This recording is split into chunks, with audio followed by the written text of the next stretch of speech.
أشهد أن لا إله إلا الله وحده لا شريك له وأشهد أن محمدا عبده ورسوله أما بعد فأعوذ بالله من الشيطان الرجيم بسم الله الرحمن الرحيم الحمد لله رب العالمين الرحمن الرحيم مالك يوم الدين إياك نعبد وإياك نستعين اهدنا الصراط المستقيم صراط الذين أنعمت عليهم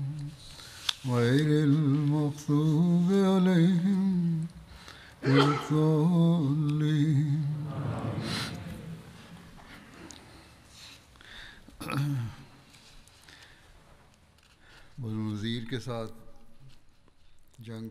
J'évoquais précédemment la bataille menée contre les Banu Nadir. Voici des détails supplémentaires à ce propos. Hazrat Mirza Bashiruddin Ahmad Sahib écrit ceci à ce propos dans son ouvrage Sirat Munabiyin. Quand le saint prophète Mohammed sallallahu alayhi wa sallam se dirigea vers les forteresses des Banu Nadir, il désigna Ibn Maktoum comme imam salat pour la ville de Médine. Avec un groupe de compagnons, le saint prophète Mohammed sallallahu alayhi wa sallam assiégea le village des Banu Nadir en sortant de Médine. Selon la coutume guerrière de l'époque, les Banu Nadir se sont réfugiés dans leur forteresse. C'est peut-être à cette époque qu'Abdullah bin Ubay bin Saloul et les autres hypocrites de Médine ont envoyé un message au chef des Banu Nadir en leur disant ceci: ne craignez pas du tout les musulmans, nous allons vous soutenir et nous allons combattre en votre nom. Cependant, à la surprise des Banu Nadir, lorsque les combats débutèrent, les hypocrites n'eurent pas le courage d'entrer ouvertement sur le champ de bataille pour s'opposer au saint prophète Mohammed sallallahu alayhi wa sallam. Les Banu Qurayza n'osèrent pas non plus entrer sur le champ de bataille contre les musulmans et aider ouvertement les Banu Nadir, bien qu'ils fussent de cœur avec les Banu Nadir et bien qu'ils étaient en train d'aider aussi en secret les Banu Nadir. Les musulmans s'en étaient d'ailleurs rendus compte. Quoi qu'il en soit, les Banu Nadir ne se sont pas opposés ouvertement aux musulmans et ils se sont retirés dans leur forteresse. Cependant, compte tenu des circonstances de l'époque, leur forteresse était très solide. C'est pourquoi ils étaient persuadés que les musulmans ne pourraient leur faire aucun mal et que les musulmans seraient frustrés et qu'ils lèveraient le siège en fin de compte. Il n'y a aucun doute que dans les circonstances de l'époque, conquérir de telles forteresses était une tâche très difficile et ardue. Et cela nécessitait un très long siège.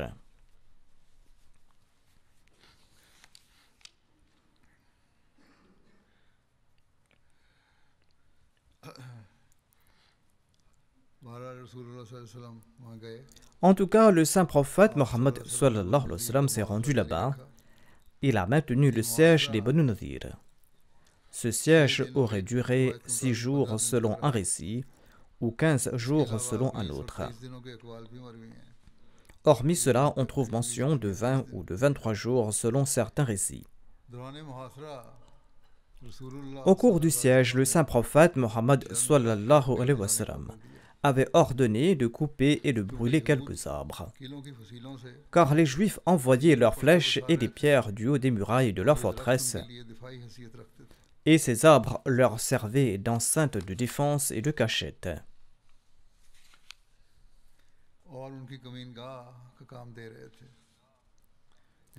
Ces arbres leur servaient également de cachette. Sur ce, le saint prophète Mohammed lui a confié à Abu Layla Muzni et à Abdullah bin Salam la responsabilité de brûler ces arbres. Le saint prophète Mohammed paix soit sur lui l'a fait comme mesure défensive et pas tout simplement pour incendier ses vergers, car il est interdit de couper les arbres en islam. Selon les récits, Abu Layla Muzni a commencé à brûler ses dattiers, les dattiers de l'espèce Ajwa. Abdullah bin Salam, quant à lui, incendiait les dattiers des autres espèces. Des récits font également état de l'incendie de palmiers dattiers de variété inférieure. Je présenterai des détails à ce propos plus loin. En tout cas, selon ces récits, Abu Layla a déclaré: ces arbres sont le capital précieux des Juifs. Ils seront davantage tristes si on incendie cela. C'est-à-dire que les Juifs seront plus tristes si on incendie ces arbres-là, car il s'agit de leur capitale. Abdullah bin Salam a déclaré: Allah fera de leurs biens les butins destinés au saint prophète Mohammed sallallahu alayhi wa sallam. Cette phrase d'Abdullah bin Salam met en évidence le fait qu'on n'a pas incendié les palmiers dattiers de l'espèce Ajwa, qui est utile, mais ceux des autres variétés. Il a déclaré: les dattes Ajwa sont supérieures. Et cela servira au saint prophète sallallahu alayhi wa sallam. Lorsque les Juifs ont vu ces arbres brûlés, leurs femmes ont commencé à déchirer leurs vêtements, à se gifler et à se lamenter. Ensuite, les Juifs ont immédiatement envoyé un message en disant: « Ô Mohammed, vous êtes une personne de grand honneur et de dignité, vous interdisez la corruption et vous détestez toute forme de mal. Maintenant, vous-même, vous êtes en train d'accomplir ces actes. Mais comme il a été expliqué plus haut, ces arbres servaient de cachette et de défense pour les Juifs. Il était donc nécessaire de détruire cette défense, et il y avait aussi une sagesse derrière cela, que cette force soit éliminée le plus rapidement possible afin d'éviter d'autres massacres. Et il semble qu'Allah a inspiré directement le saint prophète Mohammed sallallahu alayhi wa sallam à ordonner de brûler ces arbres. Ainsi, Allah a répondu à cette accusation des Juifs en ces termes. Il est dit: Ma qata'tum min linatin aw taraktumuha qa'imatan ala usuliha fa bi'idhnillah wa liyukhzi al-fasiqin. Quelque dattier que vous ayez abattu ou laissé debout sur ses racines, c'était avec la permission d'Allah et pour qu'il couvre les rebelles d'ignominie.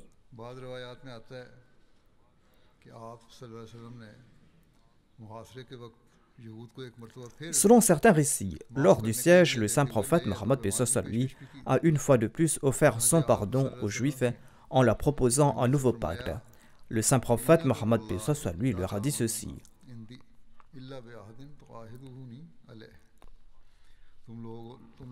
je ne vous fais pas confiance à moins que vous ne concluiez un nouveau pacte ferme avec moi. Cependant, les Juifs ont refusé de conclure ce pacte.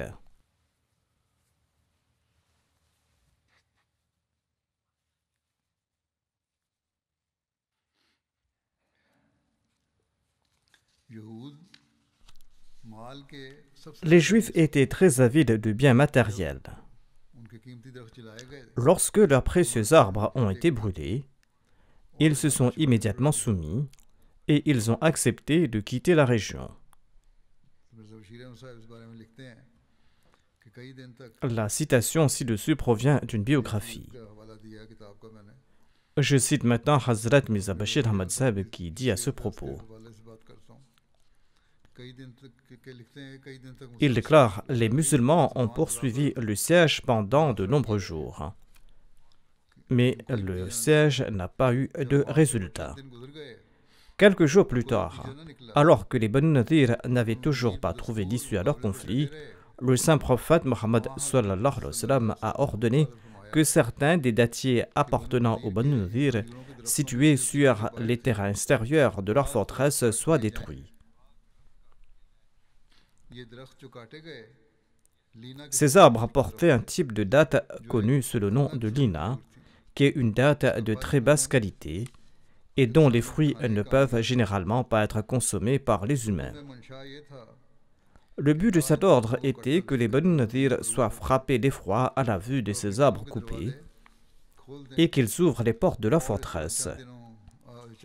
De cette façon, la perte de quelques arbres permettrait d'éviter la perte d'innombrables vies, ainsi que les conflits et la rébellion dans le pays. Cette stratégie s'est avérée fructueuse et seuls 6 arbres avaient été abattus lorsque les Banu Nadir ont commencé à pousser des cris d'orfraie en pensant peut-être que les musulmans allaient abattre tous leurs arbres, y compris ceux qui portaient des fruits de grande qualité. Néanmoins, comme l'explique le Saint-Coran, seuls quelques arbres ont été autorisés à être abattus, et encore s'agissait-il d'arbres de la variété Lina.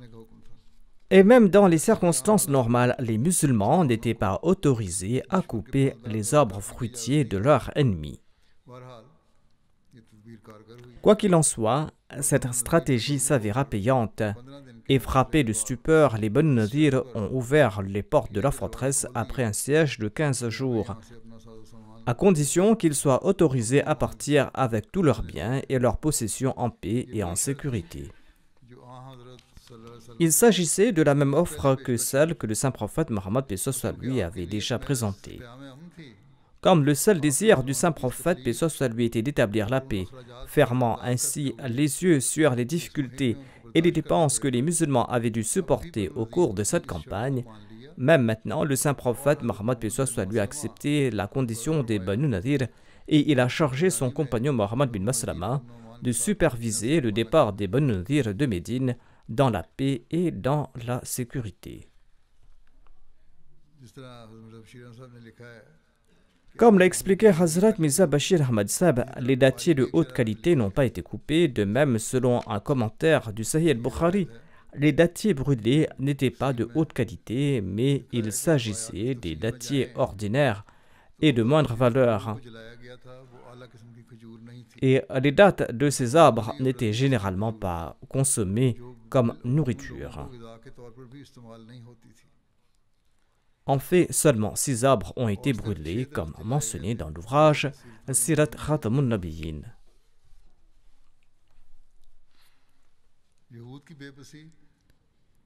Voici les détails concernant la détresse des Juifs et leur demande d'exil volontaire.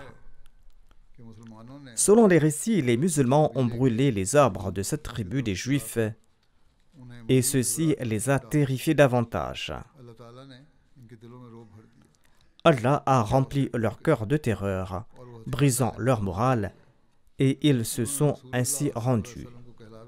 Ils ont alors envoyé un message au saint prophète Mohammed sallallahu alayhi wa sallam disant qu'ils étaient prêts à quitter Médine et demandant la possibilité d'un exil pacifique. Le saint prophète paix soit lui a accepté leur requête et il leur a ordonné de quitter Médine, assurant la sécurité de leur vie. Il leur permit également d'emporter tout ce que leurs chameaux pouvaient transporter à l'exception des armes. Ceux qui accusent l'islam et le saint prophète Mohammed paix soit lui de faire la guerre et de massacrer les autres pour obtenir du butin devraient réfléchir à ce propos. Malgré le fait que le saint prophète Mohammed paix soit lui avait obtenu le contrôle sur ces juifs. D'ailleurs, il s'agit des gens qui avaient constamment rompu leur engagement. Il s'agit de gens qui avaient comploté à plusieurs reprises de tuer le saint prophète Mohammed paix soit lui, le saint prophète qui était le chef de l'État de Médine. Et il s'agissait maintenant des gens qui s'étaient soulevés en rébellion armée. Le saint prophète Mohammed paix soit lui, quant à lui, leur a offert une nouvelle fois un traité de paix durant le siège, un traité que ces juifs ont refusé avec arrogance. Finalement, lorsque le saint prophète Mohammed sallallahu alayhi wa sallam a eu le dessus sur eux, il aurait pu leur infliger des punitions les plus sévères, et cela aurait été justifié. Cependant, son amour pour la paix, sa propension à la réconciliation et sa miséricorde exceptionnelle se sont manifestés lorsqu'il leur a permis de partir en toute sécurité. La générosité du saint prophète Mohammed paix soit lui allaient même jusqu'à leur permettre d'emporter tout ce qu'ils voulaient, sauf leurs armes. Et les détails suivants vont montrer comment les Juifs ont profité de cette générosité en arrachant même les portes de leur maison et en chargeant 600 chameaux avec leurs biens. Et ils ont montré leur nature en tentant de détruire tout ce qu'ils ne pouvaient pas emporter, démolissant les toits et les murs de leur maison pour que les musulmans ne puissent pas les habiter. Ainsi donc, ils sont partis en détruisant leur propre maison.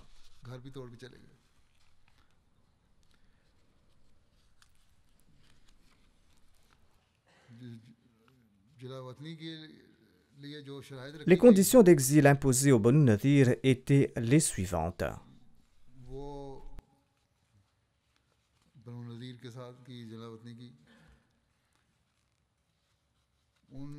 Voici donc les conditions d'exil imposées au Banu Nadir. Premièrement, les Juifs des Banu Nadir devaient quitter la région de Médine et ils pouvaient se rendre là où ils le souhaitaient. C'était là la première condition. Ils devaient quitter la région de Médine et ils pouvaient se rendre là où ils le souhaitaient. Deuxièmement, lorsque les Juifs allaient quitter Médine, ils devaient être totalement désarmés. À l'exception des armes, les Juifs pouvaient emporter avec eux autant de leurs biens que leurs chameaux pouvaient porter. Quatrièmement, après avoir pris tout ce qu'ils pouvaient emporter, les biens mobiliers et immobiliers restants deviendraient la propriété des musulmans.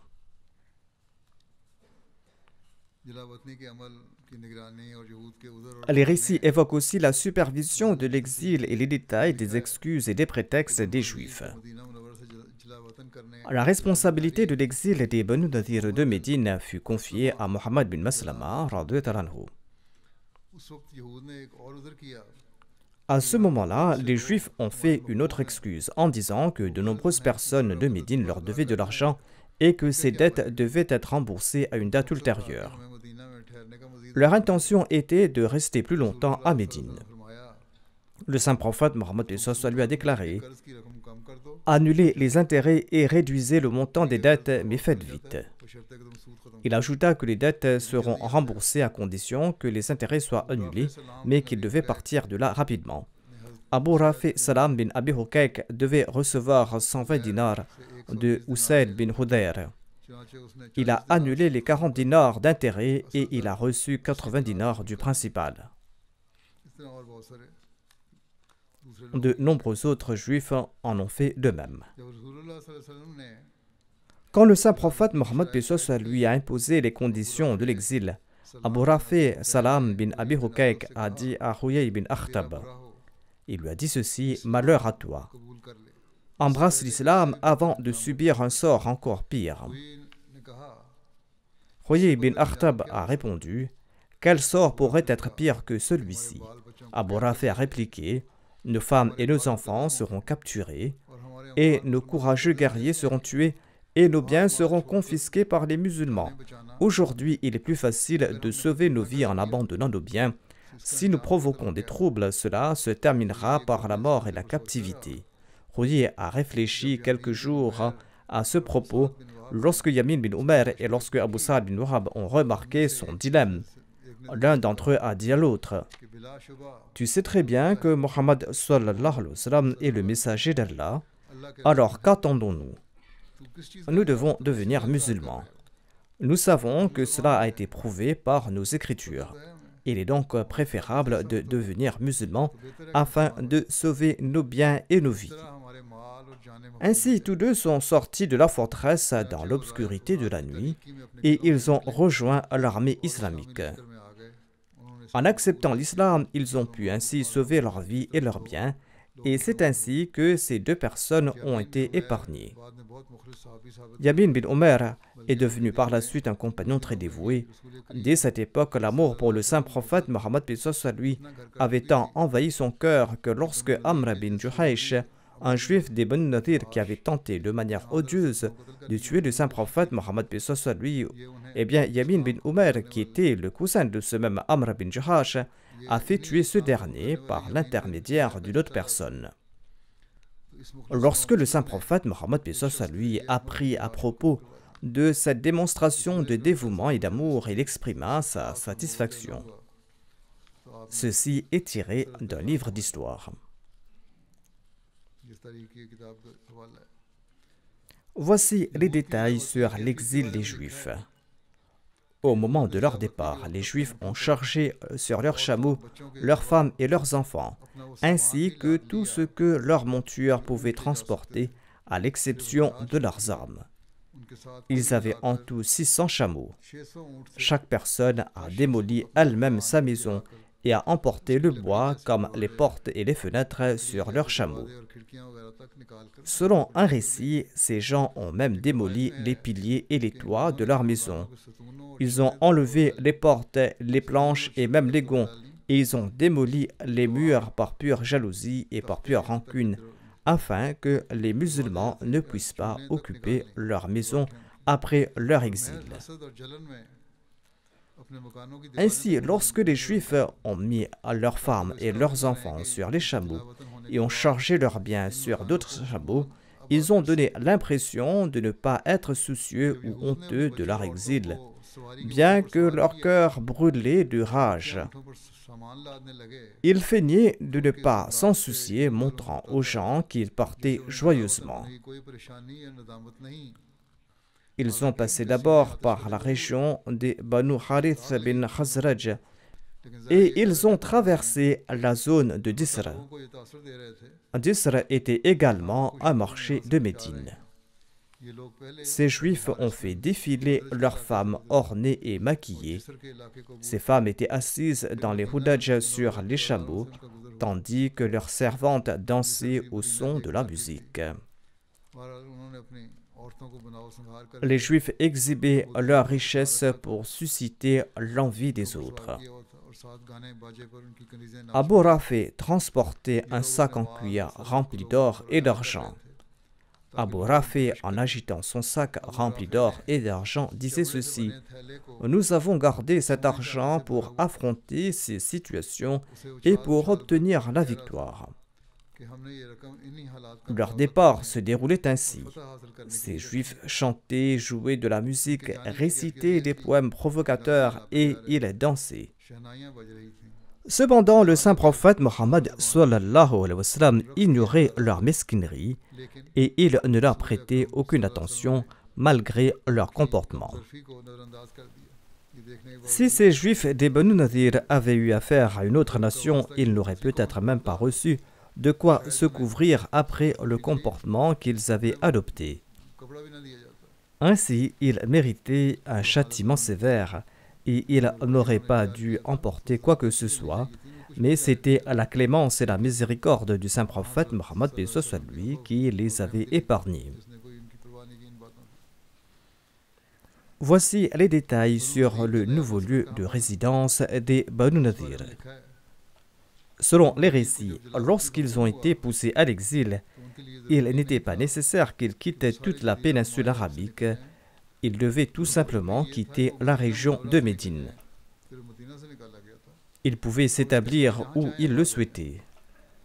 C'est ainsi que certains se sont dirigés vers la région d'Azra'at en Syrie, tandis que la plupart se sont installés à Khaybar. Khaybar est situé à environ 96 000 de Médine et était un très grand refuge pour les Juifs de la péninsule arabique, avec une force de 10 000 guerriers armés. En outre, il y avait de nombreuses forteresses appartenant aux Juifs et la région était riche en ressources agricoles. Tous les Juifs de la péninsule arabique reconnaissaient la suprématie et la direction des Banu Nadir, car ces derniers se considéraient comme des descendants du prophète Aaron, paix soit sur lui. Les Banu Nadir étaient non seulement riches, mais aussi dotés d'un esprit très rusé. Ainsi, lorsque les Banu Nadir se sont rendus à Khaybar, la puissance des Juifs s'est accrue davantage. Parmi eux se trouvaient des personnalités importantes comme Ruy bin Akhtab, Salam bin Abi Hukayk et Kinana bin Arabi. Les Juifs de Khaybar étaient remarquables pour leur compétence et leur maîtrise militaire, tandis que les Banu Nadir surpassaient en termes de clairvoyance politique. Sur le plan politique, les Banu Nadir étaient très rusés. Dès leur arrivée à Khaybar, ils ont facilement pris les rênes du leadership, ce qui a transformé Khaybar en un front de guerre majeur pour les musulmans.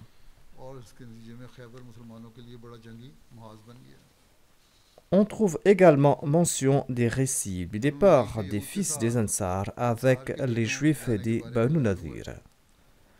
Certains membres des Banu Nadir ont quitté Médine et se sont dirigés vers la région d'Azriat en Syrie. Parmi ces Juifs, il y avait aussi les fils des musulmans Ansari.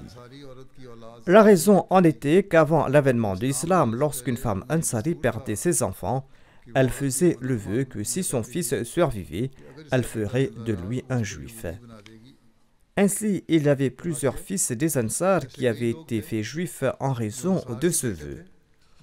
Lorsque les Banu Nadir ont été contraints à l'exil, les pères de ces garçons ont déclaré qu'ils ne laisseraient pas leurs fils partir avec les Juifs. À ce sujet, Allah a révélé ce verset pour ces personnes. Selon la Sirat al-Halbiya, Allah a déclaré la ikraha fi din, il n'y a pas de contrainte en religion. Hazrat Mirza Bashir Ahmad Sahib a également commenté à ce propos. Avec un grand apparat, splendeur et magnificence, les Banu Nadir ont emporté tous leurs biens mobiliers et leurs possessions. De leurs propres mains, ils ont démoli leurs maisons et ils ont détaché leurs portes, les cadres des portes et le bois et ils les ont emportés. Ils sont sortis de Médine avec tant de joie et de faste en chantant et en jouant leurs instruments comme s'il s'agissait d'un cortège nuptial. Cependant, leur équipement de guerre et leurs biens immobiliers, tels que leurs vergers, sont tombés entre les mains des musulmans. Étant donné que cette richesse a été acquise sans aucun combat, selon la charia islamique, le privilège de sa répartition appartenait exclusivement au messager d'Allah, sallallahu alayhi wa sallam. Le saint prophète, paix soit lui, a réparti principalement cette richesse parmi les pauvres muhajiroun, dont les moyens de subsistance étaient encore supportés par les propriétés des Ansar selon le système initial de fraternité. Et de cette manière, les Ansar sont devenus indirectement partenaires de cette richesse de butin également. Lorsque les Banu Nadir ont quitté Médine sous la supervision du compagnon Mohammed bin Maslama, certains Ansar ont tenté de retenir ceux qui étaient en fait issus de la descendance des Ansar et qui étaient devenus juifs suite à des vœux prononcés par les Ansar. Et les Juifs, quant à eux, souhaitaient les emmener avec eux. Cependant, cette requête des Ansar allait à l'encontre de l'injonction islamique la ikraha fi din, c'est-à-dire qu'il n'y a pas de contrainte en matière de religion. C'est pour cette raison que le saint prophète, paix soit sur lui, a statué contre le cas présenté par les musulmans et il a rendu un verdict en faveur des Juifs en disant que nous ne pouvons empêcher quiconque est juif et désireux de partir. Cependant, 2 hommes des Banu Nadir sont devenus musulmans de leur propre choix et ils sont restés à Médine, comme mentionné auparavant. Selon un récit, le saint prophète, paix soit sur lui, a ordonné aux Banu Nadir de se diriger vers la Syrie, c'est-à-dire de ne pas rester dans la péninsule arabique. Malgré cela, quelques-uns de leurs chefs, à l'instar de Salam bin Abil Hukayk, Kinana bin Rabi et Hui bin al-Akhtab, ainsi qu'une partie de leurs concitoyens, se sont réinstallés au nord du Hijaz, dans le célèbre village juif de Khaybar. Les habitants de Khaybar les ont accueillis à bras ouverts. Et ces personnes ont finalement été à l'origine d'une sédition et d'une incitation à la guerre très dangereuse. Le butin obtenu des Banu Nadir était nommé Mal-e-Fay. Comment ce butin a-t-il été réparti? Selon les récits, après le départ de la tribu des Banu Nadir, leurs armes, leurs vergers, leurs terres, leurs maisons sont tombés sous la possession du messager d'Allah, sallallahu alayhi wa sallam. Parmi les armes, il y avait 50 casques, 25 armures, 340 épées. C'était le premier butin faille reçu par les musulmans. Le mal faille est celui qui est obtenu des mécréants sans combat. Contrairement au butin de guerre, aucun cinquième n'était prélevé sur ce butin et il était entièrement à la disposition du messager d'Allah sallallahu alayhi wa sallam, pour qu'il en dispose comme il le souhaitait. Ainsi, il n'avait pas eu de combat contre les Banu Nadir, car Allah avait imposé la crainte et l'effroi de son prophète dans leur cœur. Ainsi, Allah a fait de son messager l'héritier de leurs biens. Ce butin était le mal faille, et le prophète d'Allah, paix soit sur lui, a distribué tout leur équipement parmi les musulmans pour qu'ils en utilisent dans des œuvres de bienfaisance. Voici l'injonction de Dieu à ce propos. Allah a déclaré à ce propos: وَمَا أَفَاءَ اللَّهُ عَلَى رَسُولِهِ مِنْهُمْ فَمَا أَوْجَفْتُمْ عَلَيْهِ مِنْ خَيْلٍ وَلَا رِكَابٍ وَلَكِنَّ اللَّهَ يُسَلِّطُ رُسُلَهُ عَلَى مَن يَشَاءُ وَاللَّهُ عَلَى كُلِّ شَيْءٍ قَدِيرٌ.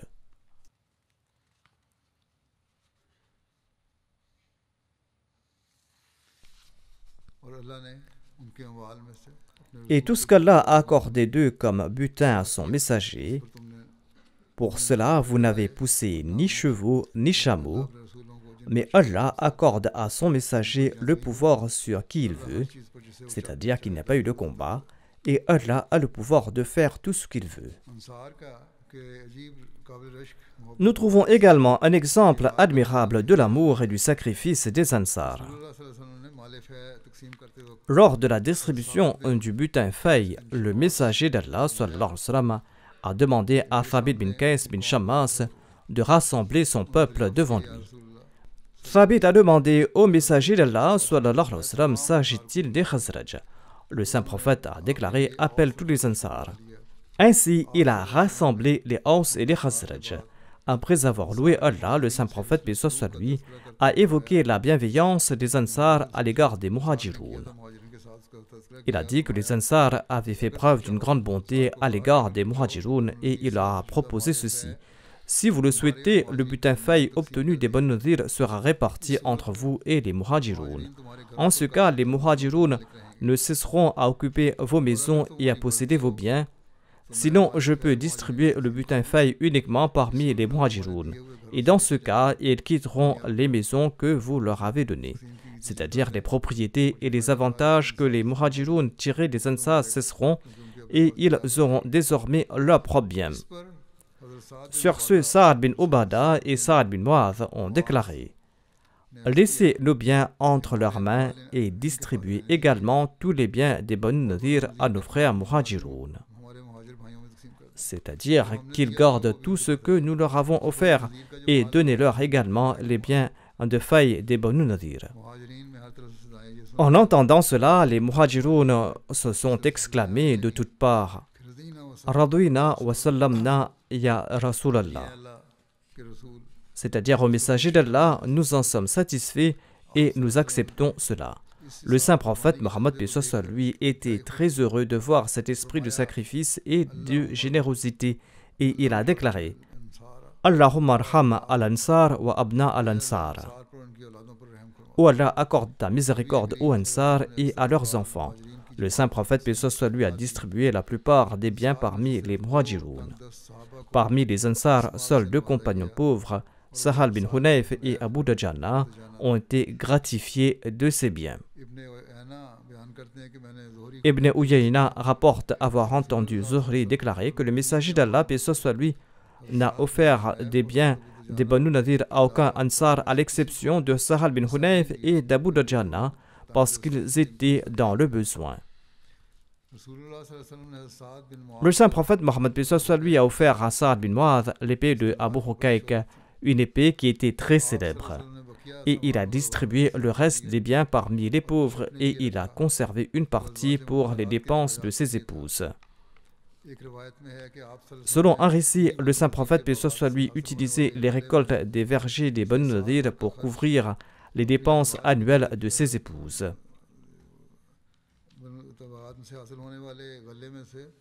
Ce qui restait après avoir assuré les dépenses de l'année de ses épouses était utilisé pour préparer le djihad. Ce même butin était également utilisé pour aider les pauvres et les nécessiteux. Les Banu Nadir possédaient 7 vergers dont la gestion était confiée à l'esclave affranchi nommé Abu Rafi. Il en était le gestionnaire. Les noms de ces vergers étaient Misab, Safia, Dalal, Husna, Barqa, Awaf et Mashraba Oumé Ibrahim. Ici se termine le récit sur la bataille contre les Banu Nadir. À l'avenir, Inch'Allah, je mentionnerai d'autres azwat. Continuez à prier pour les Ahmadis du Pakistan, pour l'amélioration de leur situation là-bas, qu'Allah améliore également l'état général de paix et de sécurité là-bas et qu'Allah protège les Ahmadis. Priez également pour la situation générale des musulmans dans le monde, afin que ces musulmans puissent retrouver leur dignité en acceptant l'imam de l'époque. Priez également pour la situation mondiale qui semble se diriger vers la guerre. Il semble inévitable qu'une guerre ait lieu, mais qu'Allah protège tout Ahmadi et qu'Allah protège tout innocent des méfaits de la guerre.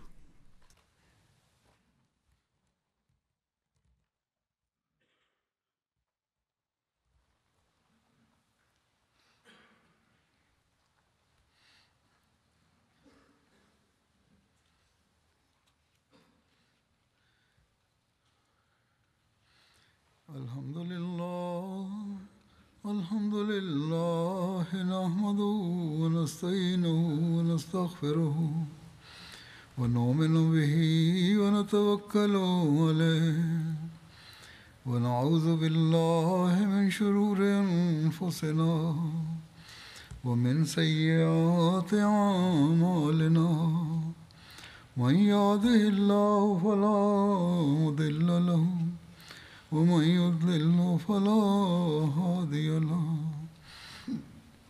ونشهد أن لا إله إلا الله ونشهد أن محمدا عبده ورسوله عباد الله رحمكم الله إن الله يأمر بالعدل والإحسان وإيتاء ذي القربى وينهى عن الفحشاء والمنكر والبغي يعظكم لعلكم تذكرون اذكروا الله يذكركم وادعوه يستجب لكم ولذكر الله أكبر.